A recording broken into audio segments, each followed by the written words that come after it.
Welcome back, Love Nation. This is Nina. Make sure you guys like, share, and subscribe. Thank you to everybody that has been coming to my channel. Like this video, share this video, and hit that notification bell so you guys know when I drop my next one. You guys, we are definitely in the middle of reading this shocking lawsuit with Fat Joe's ex-hype man, and he is definitely allegedly exposing a lot of things that happened while he was employed with Fat Joe, who is a part of Rock Nation. Let's just get straight into part 5. And again, like, share, subscribe if you haven't done so. Check out the previous videos in this series because there is a lot of mess with this. Let's just go. Part 5. Section C, misappropriation of performance fees and per diems. Throughout plaintiff's tenure, defendant Fat Joe and his enterprise, including defendants Rock Nation, Slade Inc., Sneaker Addict Touring LLC, Rich Player, and Accountant Doe, deliberately misappropriated substantial sums contractually designated for plaintiff services at performances and public appearances. These allocations were explicitly included in booking contracts, performance writers, and event agreements executed by defendants. Performance agreements routinely and explicitly allocated approximately $3,000 per show for the specific role performed by plaintiff as defendant Fat Joe's primary hype man and creative stage presence. Upon information and belief, on one occasion, defendant Fat Joe pocketed $30,000 payment from Live Nation, earmarked for the All the Way Up tour, and used it to pay off personal IRS tax liabilities rather than compensate plaintiff. Upon information and belief, defendants instructed plaintiff's accountants to fabricate wage statements and inflate W-2s submitted to the IRS to make it appear as though plaintiff was paid appropriately, while in fact he was underpaid or paid off the books. Despite these explicit contractual provisions, defendants systematically paid plaintiffs only a fraction of this amount, typically only $250 per show, delivered informally in cash payments, often without appropriate tax documentation or formal financial records. The plaintiff was intentionally kept unaware of these contractually obligated payments, as defendants deliberately withheld access to bookings, agreements, financial settlements, contracts, and records of performance fees. Plaintiff was thereby prevented from discovering the true extent of defendant's financial manipulations and his rightful entitlement to compensation. In addition to performance fees, plaintiff was consistently entitled to receive daily per diem payments, contractually set at approximately $100 per day, intended explicitly to cover food, lodging, and travel expenses. That's a lot. And let me just say something, because I actually know somebody that actually works like this, in this manner where they get the per diem to cover food, lodging, and etc. Let me say this from what I know personally.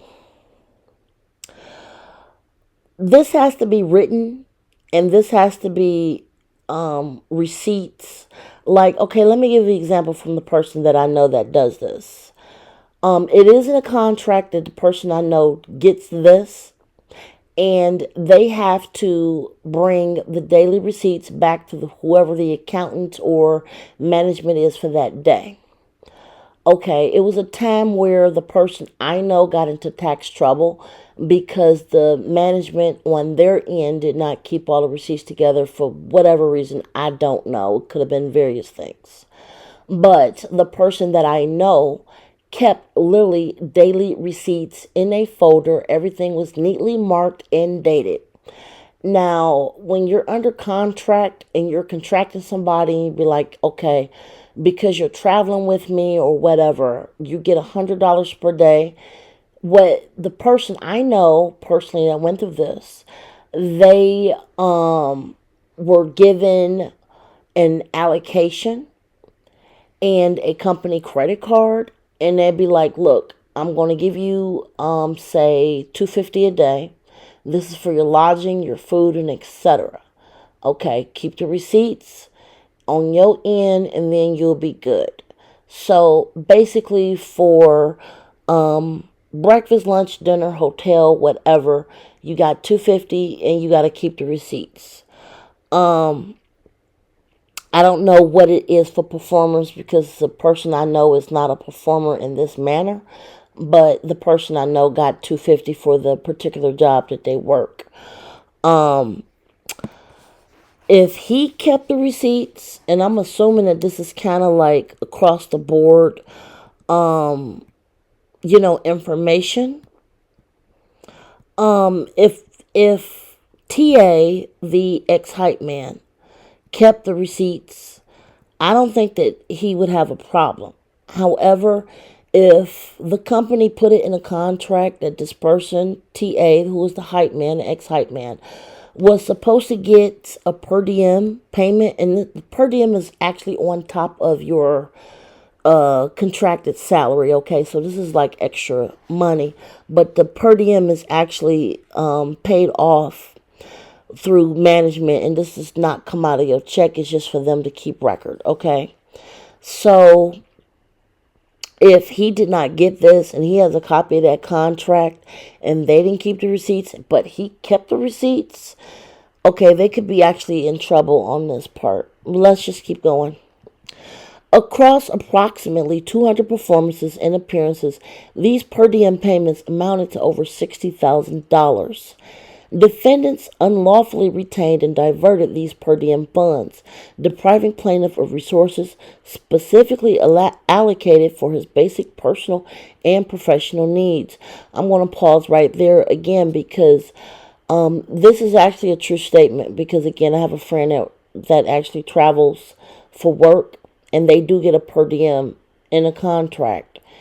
And if he was only given $100, now mind you, that $100, let me go back up here. This $100 per day, I don't know how long ago this was, but for this per diem to cover food and stuff like that, I mean, in a nutshell, you're going to eat at 7-Eleven and stay at a Motel 6. Okay, and you're going to keep the receipts. I mean, that's basically what that $100 is. And God forbid that this is probably any time after maybe 2010. Before 2010, I would say $100 a day extra, is good. But after 2010, I mean, this is like criminal, especially with Rock Nation co-signing Fat Joe. Let's continue. Across approximately 200 shows, okay, we read that. Let's scroll down. Due to defendants' intentional misappropriation of plaintiff's compensation and per diem payments, plaintiff routinely endured severe financial hardship and substandard living conditions while touring. The plaintiff frequently had to cover expenses out of pocket, stay in inadequate and unsafe lodging, and travel under harsh conditions, including long waits in airports or sleeping in lobbies in public areas. In stark contrast, defendant Fat Joe and his inner circle traveled in luxury, flying first class, staying at premium hotels, and dining lavishly at plaintiff's expense. Defendants actively maintained this deliberate financial disparity to reinforce plaintiff's economic vulnerability, dependency, and silence, ensuring compliance through economic coercion and manipulation. Defendants, including Rock Nation, Slate Inc., and Sneaker Addict Touring LLC, facilitated and profited from these schemes through fraudulent financial structuring and accounting practices overseen by defendant's accountant Doe. Financial records were deliberately manufactured to conceal these unlawful diversions of plaintiffs' contractually obligated compensation. enabling ongoing fraudulent financial reporting, tax manipulation, and unjust enrichment of defendants. This deliberate and systematic financial exploitation represents a coordinated pattern of fraud, theft, and economic coercion that substantially enriched defendant Fat Joe and his associates at plaintiff's direct expense, causing plaintiffs sustained financial harm, economic vulnerability, and emotional distress. And again, I'm going to pause right there just because I know somebody that works and gets a per diem for travel expenses. Defendant T.A. Dixon needs to bring up his contracts. I hope he kept all his contracts. Okay, that's the first thing. And I'm not a lawyer, but I'm just saying this from personal knowledge. I hope he kept every single contract. That would be to his benefit. Kept all emails, messages, voice notes, recorded phone calls off of a voicemail. Just keep everything. Going back through your bank statements.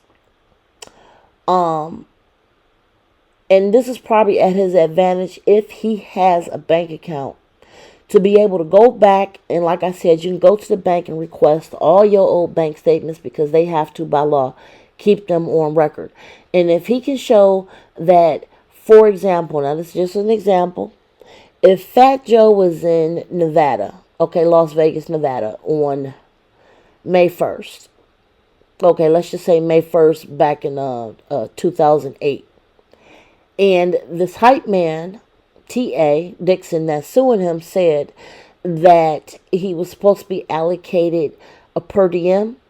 If he can go back through his bank records and show that he had to pay out of pocket for, lodging or food or anything that day, upwards of that $100, he can go back and sue for if Fat Joe cannot bring up these receipts or whoever is supposed to have those receipts. So this part of this lawsuit is very telltale. I'm just saying that because I know somebody that works and gets per diem for food and lodging. Tell me what you guys think. We're actually going to end this chapter right here, and we will be back with chapter 6 as we continue to read. There's a lot of allegations in this lawsuit, and we're just going to keep going. Share your opinion below. Have you ever worked off of a per diem as a part of your work? I would definitely like to know what you've experienced, in the comments below, and were you compensated by your job? Like, share, subscribe, you guys. Till next time, be safe and enjoy your day. Bye, guys.